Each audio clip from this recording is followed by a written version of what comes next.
He had nothing left. A former Navy SEAL stripped down to bare facts. No home, no steady work, no soul on earth waiting for him. Just a beaten pickup truck, a duffel bag soft from years of use, and a German shepherd who wouldn't leave his side no matter what.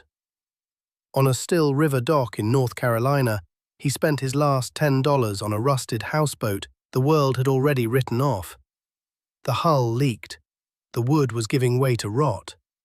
Locals said it wouldn't survive 4 weeks, but nobody knew what lay beneath that broken floor, sealed in a space untouched for decades, left behind by a man who'd walked a path just like his.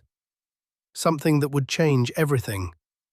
Before we continue, make sure you subscribe and drop a comment telling us where you're watching from. We love seeing how far these stories reach. A still Boise morning opened beneath a sky so blue it looked painted. Sunlight pooled across small wooden houses. The air hung clean, calm, almost indifferent to the lives quietly fracturing beneath it. Ryan Miller stood on the narrow porch of his rented place. One hand gripped the folded eviction notice. The other hung at his side like it had forgotten its purpose. 34 years old, 6'1", built with the dense, deliberate strength that only years in the United States Navy SEALs could carve into a man. Broad shoulders, posture straight from habit, not intention. His face held the sharp geometry of someone who had once made decisions without flinching. A strong jawline, faint stubble darkening his cheeks, a thin scar tracing a quiet line along his left eyebrow, dark brown hair cropped close in standard military fashion. But his eyes told the real story. Blue-grey, distant, always fixed on something beyond the present, something only he could reach. He'd learned to cut through chaos without a single wasted breath, learned to make choices in seconds that meant life or death. None of it prepared him for something this quiet, this final. 30 days, that's all the paper gave him. 30 days to leave the last place that still felt like solid ground. Behind him, the front door groaned open. Max came through first, the way he always did. The German shepherd was big, around 7 years old. His muscular, controlled frame mirrored Ryan so closely it was almost unnerving. A thick coat, deep black saddle bleeding into warm tan across his legs and chest. Ears standing sharp and upright, even in calm. A faded scar marked his right shoulder, a trace from a past Ryan never spoke about. His dark brown eyes carried something deeper than instinct, something closer to comprehension. He wore a dark, military-style collar, its worn metal tag clicking softly with each step. Max settled beside Ryan without being told. Sat. Watched. Not the house, not the street. Him. Ryan let out a slow breath. "We're out of time, buddy." Max tilted his head slightly, as though the tone carried more weight than the words ever could. The eviction wasn't the real problem. It never had been. 2 weeks before, Ryan had lost his position at a small equipment repair shop on the town's edge. The owner tried to soften the blow, said things like, "You're a solid worker," and "It's just not the right fit right now." But Ryan caught the hesitation behind his eyes. That same careful pause people always landed on once they sensed something in him hadn't quite settled. He worked hard, picked things up fast, but there were moments, brief, jagged fractures in his focus, when something from before broke through. A sharp noise, a dropped wrench, a sudden movement nearby. Just enough to remind everyone that whatever followed him home from overseas hadn't stayed there. He'd given up trying to explain it. Easier to walk away before people started asking questions he had no interest in answering. Across the narrow yard, a small figure lingered half-concealed behind a wooden fence. Liam Carter, 8 years old. Thin in that particular way some children are, as if they exist more inside their own world than in the one surrounding them. Light brown hair fell unevenly over his forehead. Pale skin made his large, watchful eyes impossible to miss. He almost never spoke. Most of the neighborhood had stopped waiting for him to. But he observed everything with a quiet focus that unsettled people. Everyone except Max. The shepherd noticed him right away, rose and walked slowly across the yard. Liam stood frozen, silent, but his hand drifted upward. Tentative at first, then steadier as Max closed the distance. The boy pressed small fingers into the thick fur at Max's neck, gripping gently, like he needed something solid beneath his palm. Max went still, lowered his head until their eyes were level. From the porch, Ryan watched. Something pulled tight behind his ribs. Nameless, sharp, impossible to shake. Liam's hand disappeared into the pocket of his oversized grey hoodie and came back with a folded piece of paper. He glanced at Ryan, then at Max. Then he stepped forward and held it out with both hands. Ryan crossed the yard slowly, boots pressing into brittle grass, and took it. A drawing. Rough, uneven lines filled in with what looked like worn-down crayons. A man standing beside a large dog, both of them facing open water beneath a wide, bright sky. The proportions were wrong, the details crude, but every mark on that paper was deliberate. The man stood straight, solid. The dog pressed close, nearly touching him, and the water stretched out calm ahead of them both. Ryan swallowed hard. Quote 3. One nod. Quote 4. Another. Ryan's fingers tightened on the edges. He hadn't gone near water in years, not since before everything broke apart. Liam said quietly. First time Ryan had ever heard the boy's voice. Thin, almost uncertain, but clear enough to cut through everything else. Ryan went still for a second, then nodded. I will. Max drifted back toward him, brushing against his leg. Ryan set his hand on the dog's head, fingers sinking into that familiar weight of fur. For one brief moment, the noise, constant, low, restless, went quiet inside his skull. But when his eyes found the house again, the peeling paint, the blank windows, the life slipping through his hands, that silence collapsed. Because as he turned toward the door to start packing, something was off. The front door, he was certain he'd left it cracked, now sat fully closed. And Max, who had followed him through places far darker than this quiet street, stopped cold. Ears snapped forward, body locked tight. Eyes fixed on the door, like something behind it had no business being there. Ryan didn't reach for the handle. He stood motionless, hand hovering inches from it, while Max held rigid at his side. Ears pitched forward, muscles wound, a low tension building through his frame that Ryan had learned years ago never to dismiss. Not fear. Max didn't do fear. Alertness. The kind that meant something had shifted. Ryan reached forward slowly and pushed the door wide. Inside, everything sat exactly where he'd left it. Narrow living space, worn couch pressed to the wall, small table with a chipped surface, duffel bag half packed in the corner. Sunlight cut through the window, catching dust suspended in the air. Nothing moved, nothing missing, nothing that explained why the door had. Max entered first, nose low, scanning the floor in smooth, methodical passes. Ryan followed, breathing slow, controlled, old instincts rising uninvited. Clear the room, check the angles, mark the exits. Less than a minute. No threat, no intrusion, just a house that didn't feel like his anymore. Yeah, Ryan muttered. We're done here. He packed fast after that. There wasn't much. Few clothes, a worn jacket, a pair of boots. The drawing Liam had given him, folded with care and slipped into the inner pocket of his jacket. Max lay near the door while he worked, eyes tracking every movement like he was memorizing the place one last time. By noon, Ryan stepped off the porch and didn't stop. He didn't look back. People who looked back stayed stuck. He'd learned that lesson the hard way. The truck caught on the second try, engine coughing before settling into a rough, unsteady idle.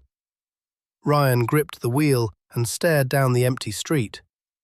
Boise looked the same as always, quiet, sunlit, nearly peaceful. But it felt like a place that had already released him.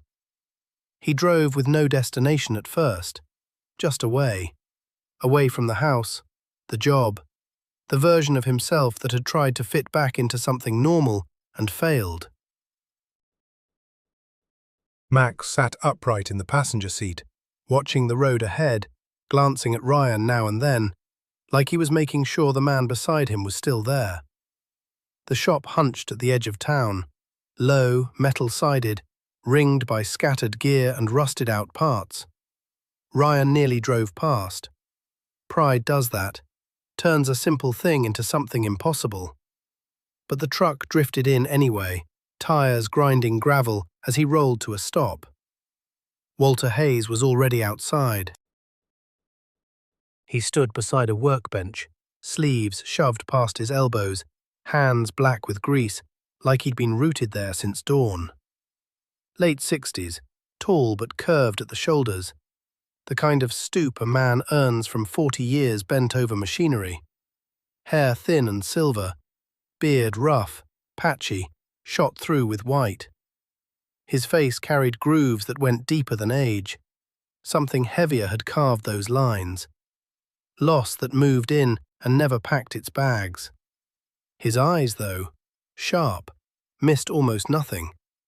But they carried no verdict, just a steady, quiet knowing. He looked up when Ryan climbed out of the truck. Ryan gave a half shrug. Walter dragged a rag across his hands, then tipped his chin toward the shop. No sympathy in the voice, no pity, just fact. Ryan respected that more than anything anyone had offered him in months. Max dropped from the cab and pressed close to Ryan's side, positioning himself just slightly forward, claiming his ground. Walter glanced at the dog, then back at Ryan.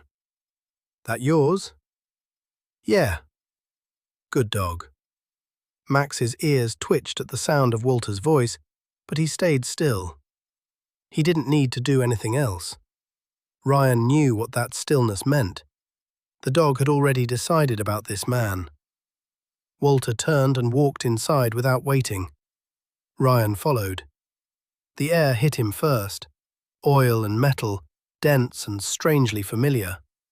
Tools lined every wall in deliberate rows, each one resting exactly where it belonged. Engines sat half open on work tables, wires fanned out, components arranged with surgical care. Not disorder, a system. Something shifted behind Ryan's ribs. Not relief, not quite. Recognition. Walter lifted a wrench, then set it back down almost without thinking. "You ever work on boats?" Ryan shook his head. "Engines, vehicles, some field repairs." Walter gave a slow nod. "Close enough?" He leaned into the table edge, arms folded. "My boy used to stand right where you're standing." Ryan said nothing. He didn't need to. Walter kept going anyway. 19.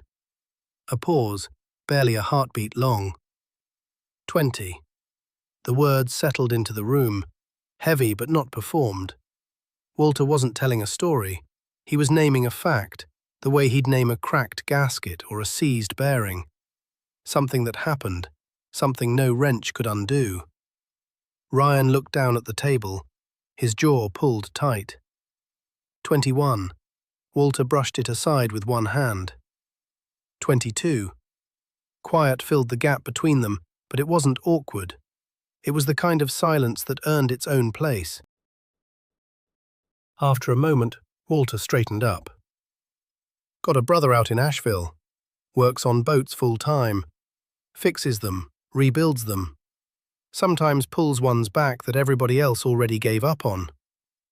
Ryan's gaze lifted slightly. Walter shrugged. Ryan hesitated. Walter looked him dead in the eye. The words hit harder than Ryan was ready for. Walter reached into his pocket, drew out a folded piece of paper, and held it out. Ryan stared at the paper. Asheville. Not close, not familiar, not safe. But Boise wasn't any of those things anymore either. Max shifted beside him, fur brushing light against his leg. Ryan glanced down at the dog, then back at the paper. When? He asked, quiet. That's up to you, but if you wait too long. The rest of the sentence never came. Ryan nodded slowly. He understood unfinished sentences better than complete ones. That evening, as the sun sank low and the light went soft across the empty street, Ryan sat behind the wheel of his truck again. The house at his back was no longer his. The shop was behind him now too. In his hand, the folded paper carried more weight than paper should. Max jumped into the passenger seat on his own. Ryan turned the engine over, eyes locked on the road ahead. For the first time in longer than he could remember, his mind wasn't dragging backward. It was reaching forward. But as the truck pulled onto the highway and the last edge of Boise shrank in the rearview mirror, a quiet thought settled in like weight. What if this wasn't a second chance at all? What if it was something he was never supposed to walk away from? Open road unraveled beneath a wide blue sky. Sunlight poured across the pavement. Clean mountain air rolled through the window. Pine, dust, and something that almost tasted like freedom. Ryan Miller drove without a word, one hand steady on the wheel, the other resting loose near the gear shift. His posture was stiff, not from discomfort, from years of training that never left his body. The truck shuddered over rough patches now and then. He didn't flinch. He rarely flinched at anything anymore. His blue-grey eyes held the road, scanning, always scanning, even when there was nothing ahead but empty highway slicing through flat, open land. Max sat tall in the passenger seat, still but watchful.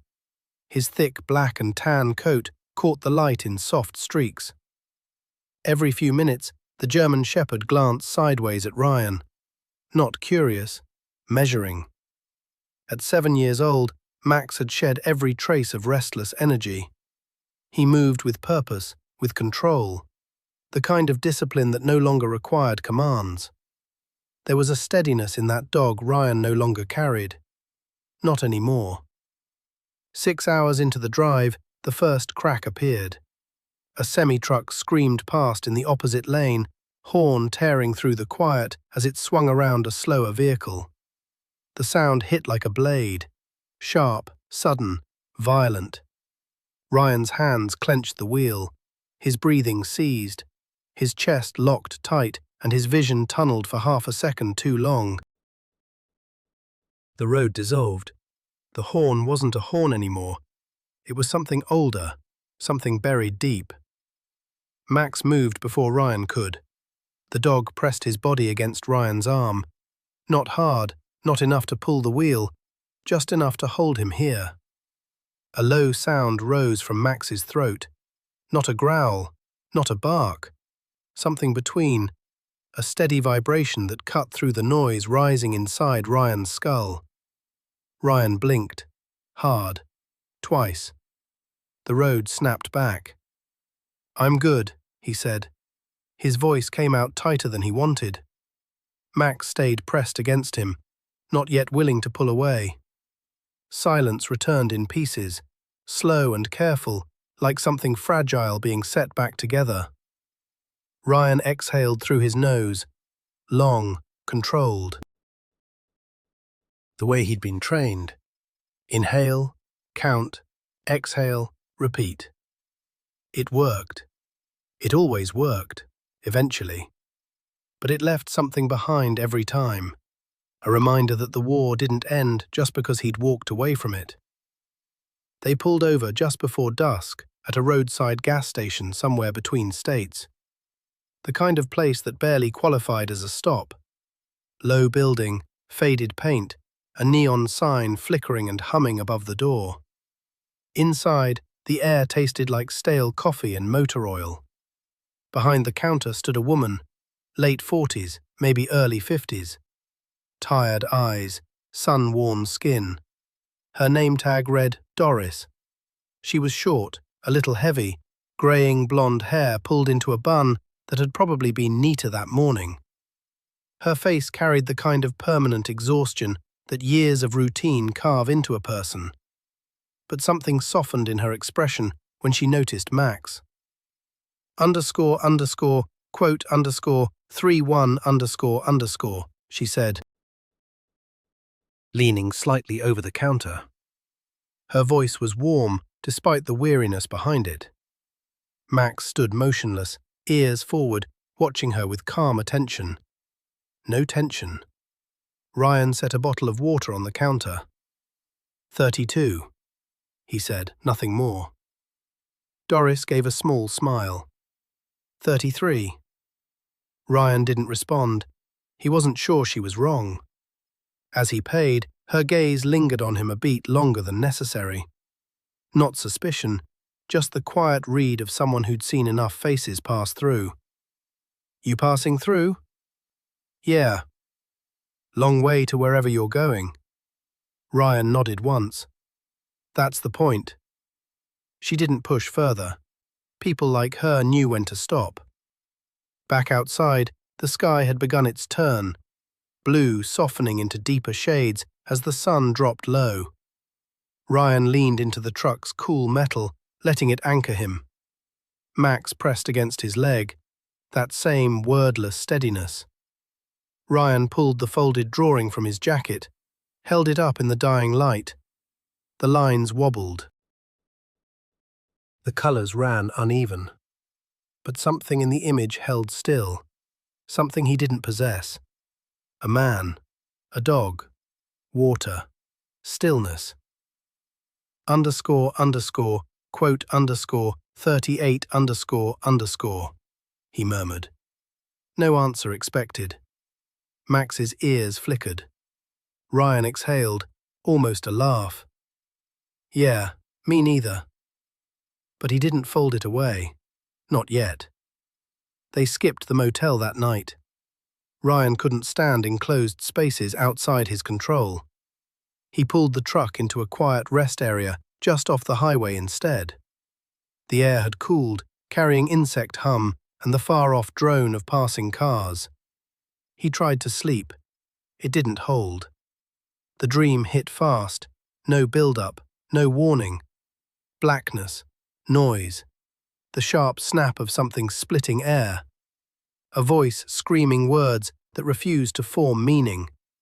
They never formed meaning. Then pressure, heat, the crushing weight of something invisible. Ryan snapped awake, breath torn, heart hammering hard enough to ache. Max was already there, paws braced against the seat edge, face close, eyes locked on Ryan's without blinking. No bark, no movement, just presence. Solid, warm, real. Ryan leaned forward, pressing his forehead against Max's skull. His hands shook until he willed them still. Quote 40 he whispered. He wasn't sure who needed to hear it. The rest of the night came in pieces. Sleep, then waking. Silence, then memory. Each time, Max brought him back before the fall went too deep. By morning, the sky had cleared, sunlight breaking gold across the horizon. Ryan sat behind the wheel, staring forward. Exhaustion sat heavy in his bones, but beneath it, something else. Not strength, direction. He turned the engine over. As the truck found the highway again, Ryan didn't glance behind him, didn't check the mirror, didn't think about Boise. He thought about water, and for the first time, reaching it didn't feel like escape. It felt like something pulling him forward. By the time Ryan Miller reached Asheville, sunlight had mellowed into warm, late-afternoon gold, pouring across rolling hills and quiet riverbanks like something slower than the world he'd left. The town didn't rush him. That registered first. Cars moved, people walked, conversations floated through open air, but nothing demanded urgency. The atmosphere was clean, touched with water, wood, distant green. It didn't crowd him the way cities always did. It simply was. Ryan drove until pavement narrowed into something quieter, leading toward a small dock stretching over calm river. The water lay flat as glass, catching sky in long streaks of pale blue and gold. A few boats rocked gently at their moorings, old wood groaning softly with the current's rhythm. Max moved first. Before Ryan killed the engine, the German Shepherd was alert, ears lifted, gaze fixed past the dock. No tension this time, no warning. Something else entirely. Recognition. Ryan stepped out slow, boots meeting wooden planks as he walked toward the water's edge. He hadn't stood this close to open water in years. It should have felt foreign. Instead, something shifted behind his ribs.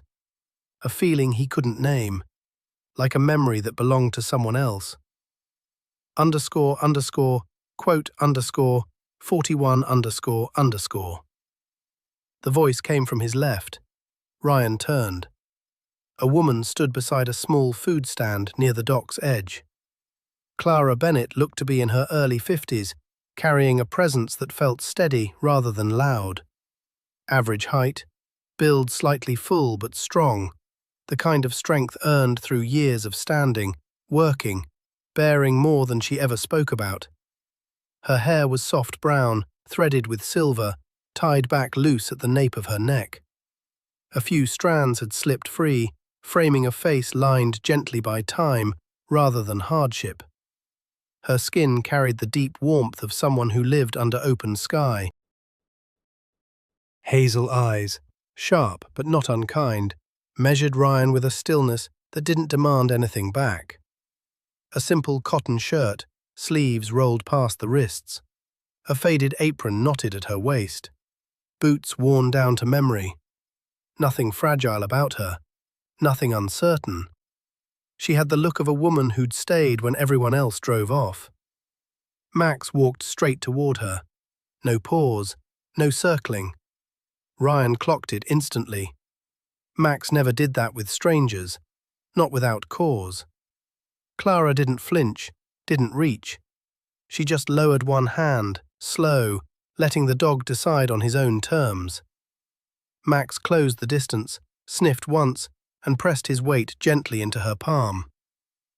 "Well," she murmured, a quiet smile surfacing. "Guess that answers that." Ryan came forward slower. "He doesn't do that." Clara dipped her chin. "Animals pick up on things we've trained ourselves to ignore." She straightened, wiped her palms across the apron. Ryan paused, then shook his head. "Not sure yet." Clara held his gaze a beat longer, then tipped her chin toward the far end of the dock. "Then there's something you should see before you make up your mind." Ryan's eyes followed. At the dock's edge, set apart from the rest of the boats, sat a houseboat that looked abandoned by time itself. Roughly 30 feet long, steel hull that had once been white, now scabbed with rust, pitted and scarred across every surface. The wooden cabin above had faded into a tired turquoise, paint curling off in ribbons, windows small and fogged with decades. The whole thing listed slightly to one side, sitting low in the water, like it had been sinking for years but refused to go under.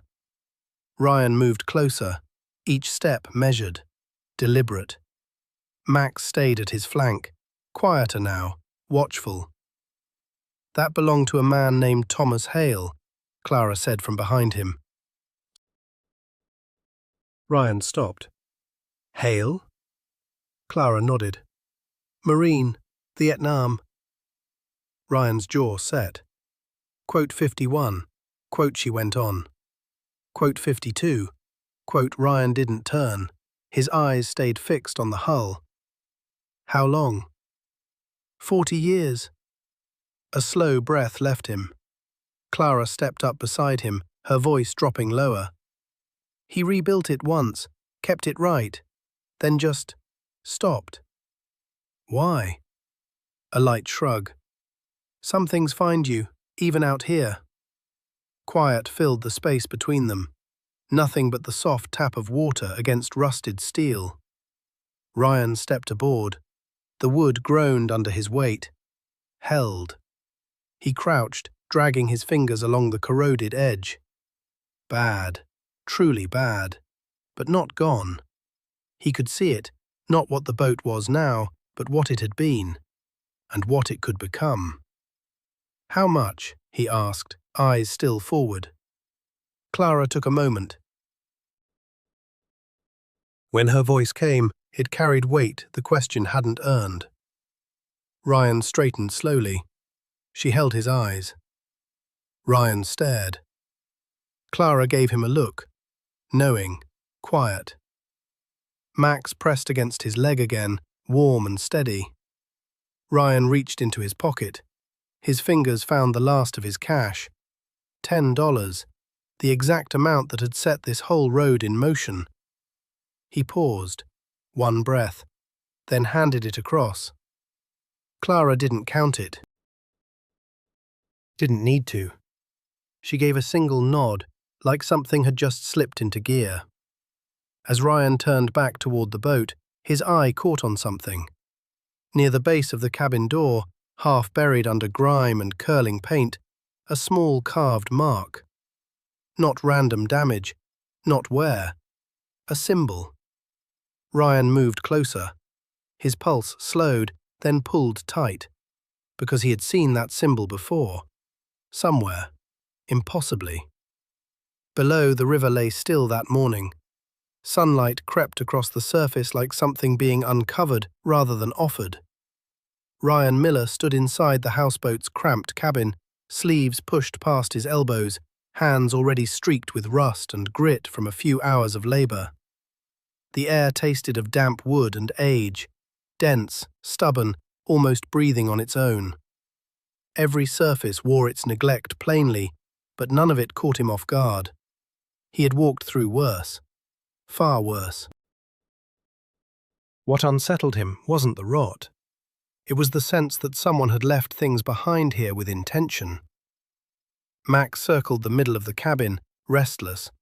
His claws tapped against worn wood in an uneven rhythm. Something had shifted in the German shepherd's bearing, less settled, more deliberate. Ears pinned forward, nose cutting the air in quick, precise pulls. A tight loop, again and again. "You got something?" Max halted beside the old built-in bench, dropped his head. One sniff, then a light scratch, just enough to say, "Here." Ryan crouched low, fingers tracing the warped planks. The wood gave differently in this spot. Softer, slightly raised against the surrounding floor. Not rot, not accident. A seam. He pressed harder. Nothing. "All right," he muttered, rising. "Let's see." The next hour unfolded in patient, grinding work. Ryan pried apart what he could without gutting the structure entirely. The boards fought him, swollen from years of trapped moisture, nails buried deep in rust. He used a small pry bar from the toolbox near the dock. No rushing, no forcing. That was where mistakes lived.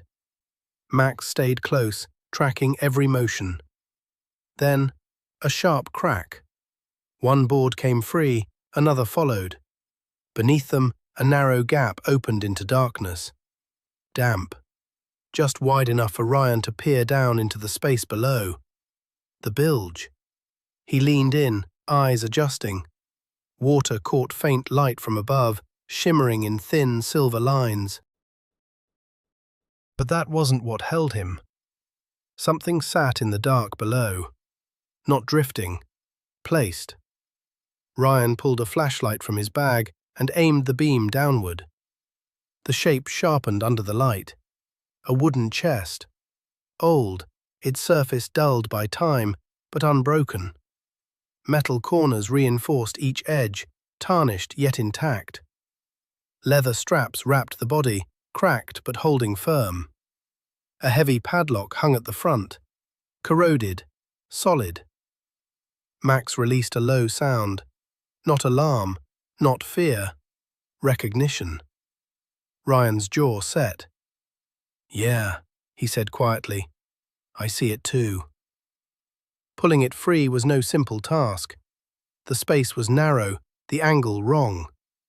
He lowered himself part way into the opening, boots braced against the edges. One arm stretched down, while the other anchored his weight. The water was colder than expected. It shocked his skin when his knuckles grazed the surface. The chest weighed more than it should have. A grunt escaped him as he hauled upward, muscles burning, gaining inches. Max shifted closer, repositioning himself as if bracing for anything that might slip. Ryan dragged the chest onto the cabin floor, breathing hard now. Sweat cut lines through the dust on his face. He stared at it. Something about this moment didn't feel like a find. It felt like a disturbance. Max settled beside him, still. Ryan reached forward, fingers brushing the corroded lock. It refused to move, completely frozen. Underscore, underscore, quote, underscore, 69 underscore, underscore. He stepped outside to grab a rusted hacksaw from his truck. When he returned, the cabin felt tighter somehow. The air sat heavier on his shoulders. The first stroke against the lock was slow, metal scraping metal in a rough, uneven whine. It dragged on longer than it should have. His grip slipped once, twice. He adjusted and kept cutting. A dull snap. The lock fell away. Ryan went still, not from exhaustion. Max watched him, waiting. Ryan let the breath leave his lungs slowly, then pulled the straps free and lifted the lid. Inside, rows of small canvas bags filled the chest. Each one cinched tight with thin cord, arranged with care, almost surgical. Every bag carried a tag, dates in faded ink. Ryan lifted one, heavier than expected. He loosened the cord and opened it. Coins rolled into his palm. Silver, old, worn smooth but unmistakable in their worth. Another bag, more coins. Another, folded bills this time, aged but preserved. Max leaned in, sniffed once and drew back. Ryan's breathing settled into something slower. Not excitement, something deeper. Understanding. He reached to the bottom of the chest and found an envelope. Sealed, brittle with age.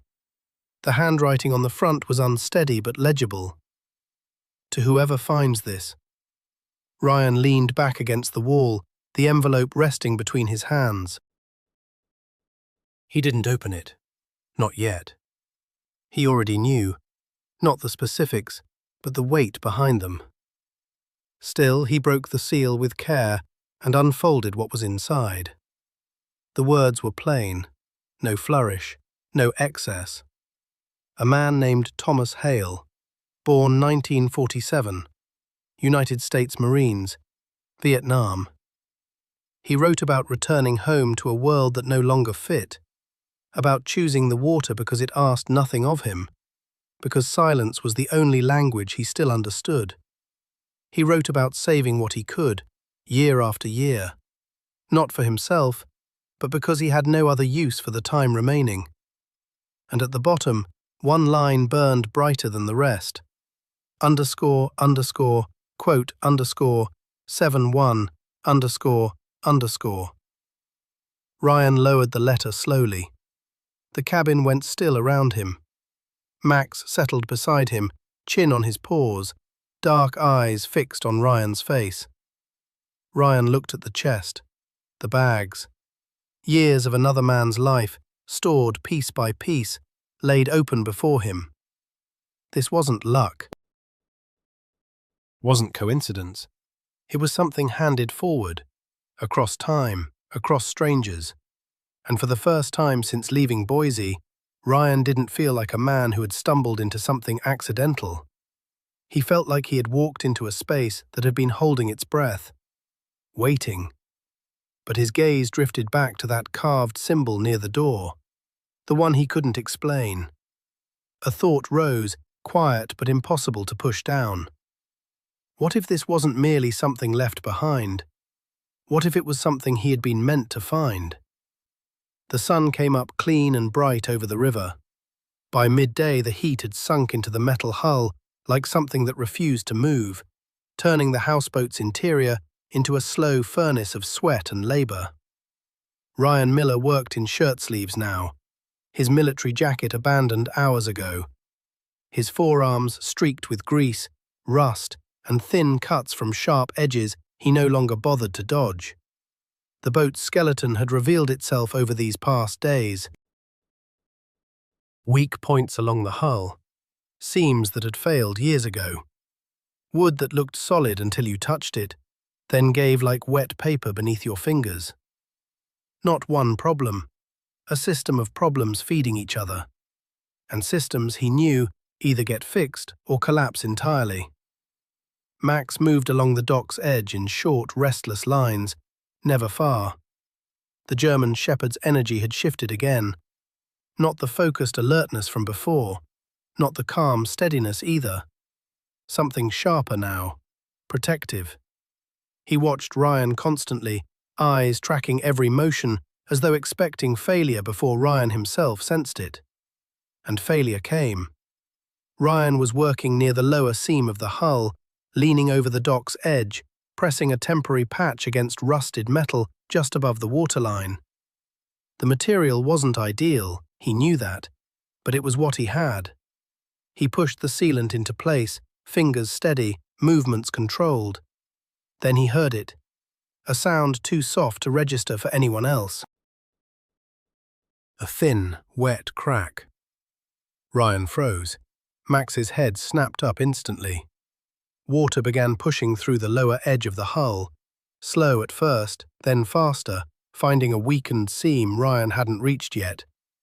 Within seconds, the seep became a steady trickle. Damn it. Ryan dropped his tools and moved fast, stepping onto the boat, pulling up the floor panel he had loosened the day before. The bilge was already collecting water, darker now, rising inch by inch.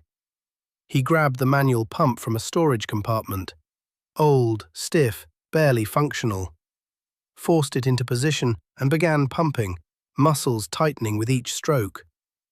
Max leapt onto the boat beside him.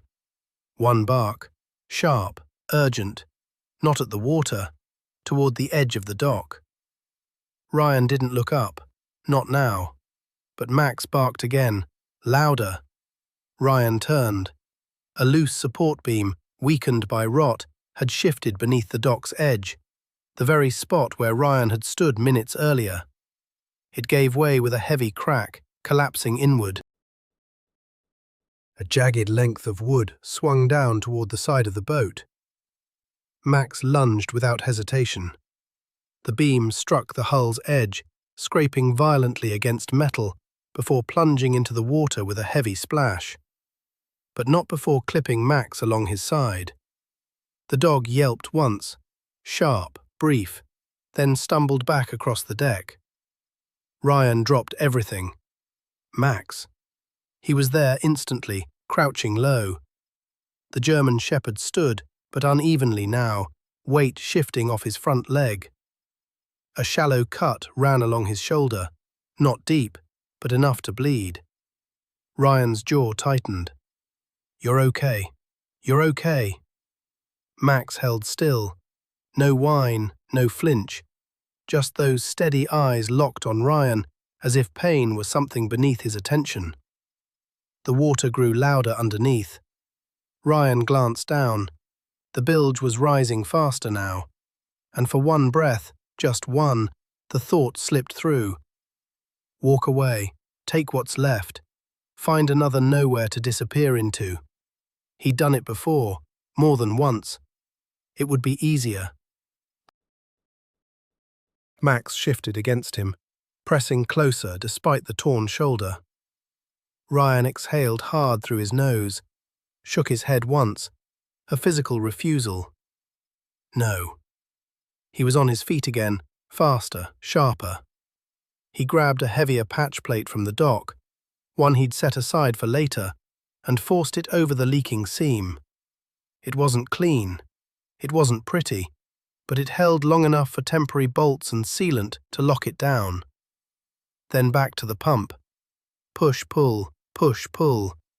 The rhythm turned mechanical, thoughtless, automatic. His muscles screamed. Sweat fell from his jaw onto the wood below him. He didn't stop. Couldn't. Minutes bled past, maybe more.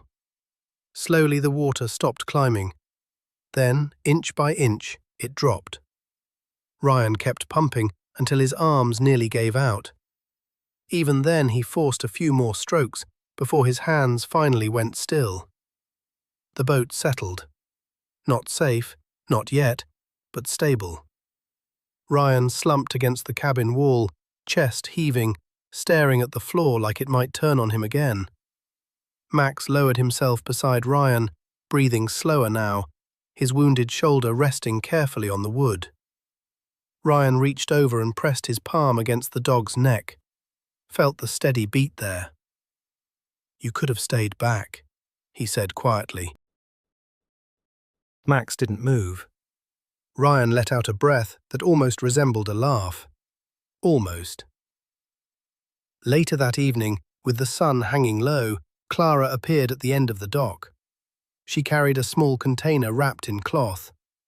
She stopped when she noticed the damage, eyes narrowing as they moved across the broken beam, the scattered tools, the damp boards.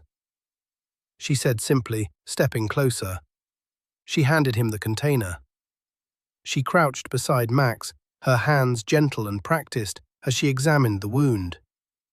She said. Ryan stared out over the water without a word. Clara straightened and studied him now, not the boat. Ryan didn't answer right away. The river moved slowly before him, light bleeding into darker shades as evening settled in. He thought about Boise, the house, the job, the silence that followed him no matter where he went. Then he looked at Max, at the boat, at his own hands. "No," he said finally. It wasn't loud, but it was the first decision in a long time that didn't feel like running. Morning light settled gently across the river, turning the surface into a mirror of pale gold and soft blue. The kind of quiet beauty that didn't demand anything, just earned it slowly if you stayed long enough. Ryan Miller stood on the deck of the houseboat, one hand resting on the freshly sanded railing. His posture no longer rigid from habit. Steady now, by choice. Months had passed since the night the boat nearly went under, and the difference wasn't something you saw, you felt it. The hull, once corroded and brittle, wore a deep dark blue finish now, smooth, deliberate, catching sunlight in quiet reflections. The cabin, rebuilt board by board, no longer carried the smell of damp rot. Clean wood, warm air. The windows were wider, letting light flood the interior instead of leaking through in thin shadows. It wasn't a different boat. Same vessel, just given another chance to become what it was always meant to be. Ryan understood that better than most. He looked down at his hands. The scars hadn't gone anywhere. Small cuts and calluses layered over older marks from a different life. But they didn't feel like reminders anymore. They felt like proof that something had continued instead of ending. Behind him, Max moved across the deck with a slight favor to his front leg. The injury from months ago had long healed, but the body remembered. The German Shepherd had earned a reputation along the dock. Folks called out to Max before they ever acknowledged Ryan. Easy, familiar, like he'd always been theirs.